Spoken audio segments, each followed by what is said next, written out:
வணக்கம். 8ஆம் வகுப்பு நாற்கரம் வடிவியலில் நாற்கரம் வரையத்தில் பற்றி பார்க்க போகிறோம். பக்க எண் வந்து 194.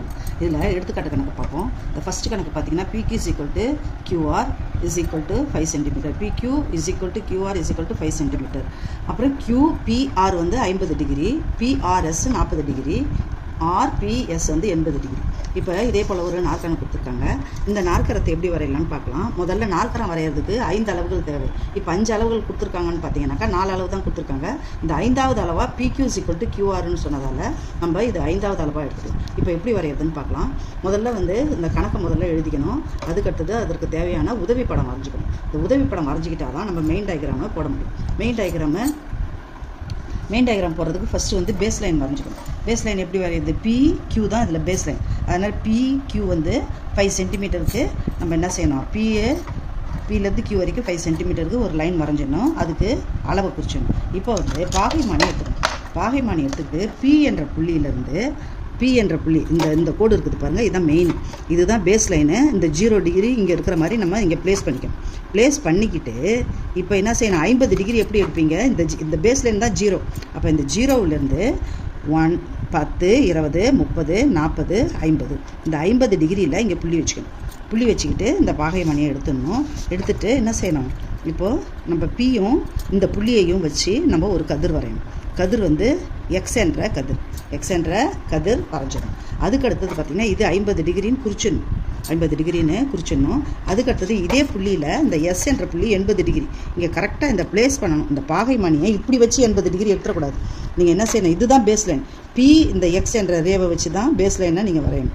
இது வந்து 80 டிகிரி. அப்போ இந்த 0லேருந்து பேஸ் லைன்லேருந்து 0லேருந்து 2 அளவு இருக்கும். அப்போ 0லேருந்து எது ஸ்டார்ட் ஆகுதோ அதை தான் நீங்கள் எடுத்துக்கணும். அப்போ இதுதான் 80 டிகிரி. அப்போ இந்த மாதிரி ஒரு புள்ளி வச்சுக்கிட்டு இது என்னது?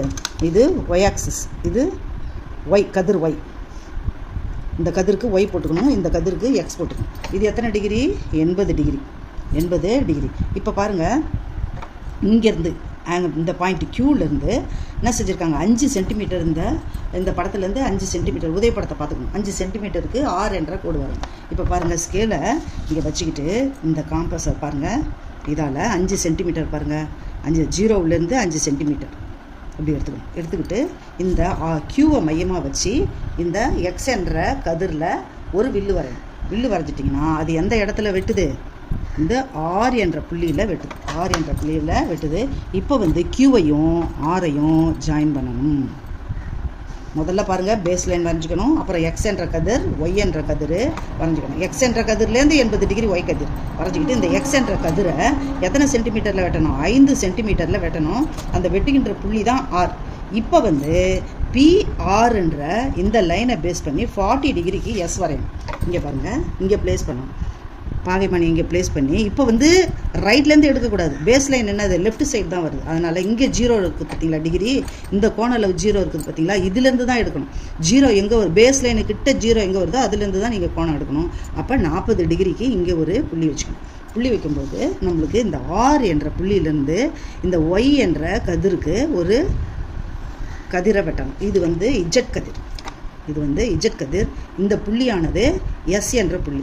அப்போ நம்மளுக்கு தேவையான நாற்கரம் கிடச்சிருச்சு. PQRS என்ற நாற்கரம் கிடச்சிருச்சு. அதனால் நம்ம என்ன செய்யணும்? இப்போ இந்த நாற்கரத்துக்கு ஹைட்டு பார்க்கணும். ஏன்னா நாற்கரத்தின் பரப்பளவு பாருங்கள், நாற்கரத்தின் பரப்பளவு ½ D × H1 + H2. இப்போ நம்மளுக்கு இந்த PR என்பது D. PR எவ்வளோ பாருங்கள்? PR வந்து Pலேருந்து Rக்கு மெஷர்மெண்ட் இதில் கொடுக்கல, அதனால் நம்மளே அளந்து போடணும். அப்போ அளந்து போடும்போது 6.6 இது பாருங்கள் 6, அதுக்கடுத்து 6.5, 6.6 இந்த லென்த் வந்து 6.6 சென்டிமீட்டர். ஏன்னா இது பரப்பளவு கண்டுபிடிக்கிறதுக்கு யூஸ் ஆகும். இப்போ வந்து இந்த எஸ் என்ற உச்சிக்கும் இந்த Q என்ற உச்சிக்கும் ஹைட்டு கண்டுபிடிக்கணும். இந்த ஹைட் எப்படி கண்டுபிடிக்கிறது? எந்த முக்கோணத்துக்கு? இந்த 2 முக்கோணம், ஒரு முக்கோணம் இருக்குது, ஒரு முக்கோணம் இருக்கு இல்லையா, அந்த முக்கோணத்துக்கு ஹைட்டு கண்டுபிடிக்கும்போது இதனுடைய ஆப்போசிட்டில் ஸ்கேலை ப்ளேஸ் பண்ணணும். அப்போ இந்த முக்கோணத்துக்கு ஆப்போசிட்டில் ஸ்கேலை ப்ளேஸ் பண்ணணும். ப்ளேஸ் பண்ணிவிட்டு இந்த செட் ஸ்கொயர் இருக்கு இல்லையா, இதை அப்படியே கார் விடுற மாதிரி சைனிட்டு வர வேண்டியதான். இப்போ வந்து இந்த உச்சியை தொடும்போது, இந்த முக்கோணம் மட்டம் வந்து இந்த உச்சியை தொடும்போது நம்ம இங்கே புள்ளி வச்சுக்கணும். இது வந்து கிட்டத்தட்ட எத்தனை சென்டிமீட்டர் வருது? 5 சென்டிமீட்டர் வருது. இல்லாட்டி 4.8. இதனுடைய ஹைட் வந்து பார்த்திங்கன்னா 4.8 இல்லாட்டி 5 சென்டிமீட்டர். ஒரு 0.1 0.2 கூட குறைக்கலாம் இருக்கலாம். நம்ம எந்த பக்கமாக மூளை மட்டத்தை எடுத்துகிட்டு வந்தோமோ அங்கே வந்து ரைட் ஆங்கிள் ட்ரையாங்கிள் வரும். அதனால் அதை நீங்கள் மெஷர் பண்ணணும். இங்கே பாருங்கள், இப்போ எனக்கு இந்த Q என்ற முக்கோணத்துக்கு, அதாவது PRQ என்ற முக்கோணத்துக்கு ஹைட்டு தேவைப்படுது. அதனால் இதனுடைய ஆப்போசிட்டில் ஸ்கேலை ப்ளேஸ் பண்ணிட்டேன். இப்போ நான் என்ன செய்கிறேன், இந்த மூளை மட்டத்தை இந்த சைட்லையோ அல்லது இந்த சைட்லையோ எடுத்துகிட்டு வரேன். நான் எந்த சைட்லேருந்து எடுத்துகிட்டு வரணும் அங்கே வந்து ஒரு செங்கோண முக்கோணத்தை வரைஞ்சிக்கணும், செங்குத்து கூட வரைஞ்சிக்கணும். அதுதான் ஹைட்டு. இங்கே பாருங்கள், கரெக்டாக இந்த கோட்டில் ப்ளேஸ் பண்ணிக்கணும். அப்படியே எடுத்துகிட்டு வரும்போது இந்த உச்சி கோணத்தை தொடுது. இந்த பாருங்க, கிட்டத்தட்ட 3.8 சென்டிமீட்டர். இதனுடைய ஹைட்டு 3.8 சென்டிமீட்டர். இப்போ பார்த்தீங்கன்னாக்கா நம்ம இந்த சைட்லேருந்து ப்ரொடெக்டர் இந்த செட் ஸ்கொயர் எடுத்துகிட்டு வந்ததால் இங்கே போட்டுக்கணும். இங்கே பாருங்கள், அடுத்தது இது தான் நம்மளுக்கு தேவையான நாற்கரம். இந்த நாற்கரம் தான் நம்மளுக்கு தேவையானது. நம்ம என்ன செய்ய போகிறோம், இப்போ பரப்பளவு கண்டுபிடிக்க போகிறோம். நாற்கரத்தின் பரப்பளவு ½ D × H1 + H2. அப்போ இது பரப்பளவு கண்டுபிடிக்கும் போது என்ன செய்யணும்னாக்கா, இங்கே பாருங்கள், ஹாஃபுக்கு இங்கே போட்டுக்கலாம்.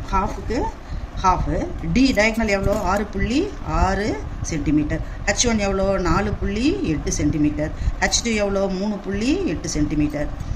அதனால் நம்ம என்ன செய்யணும்னாக்கா, இதை 2ஆல் அடிக்கும்போது 3.3 பெருக்கல் இவனை ரெண்டுத்தையும் கூட்டணும். அப்போ 6 8.6 8 8 16 6 மீதி 1, அப்போ 8.6 வரும். இப்போ 33ஐயும் 86ஐயும் பெருக்கினாக்கா என்ன வருமோ அதான் ஆன்சர். இங்கே பாருங்கள், 6 18 8 மீதி 1, 6 18 19, 24க்கு 4 மீதி 2, 24 26.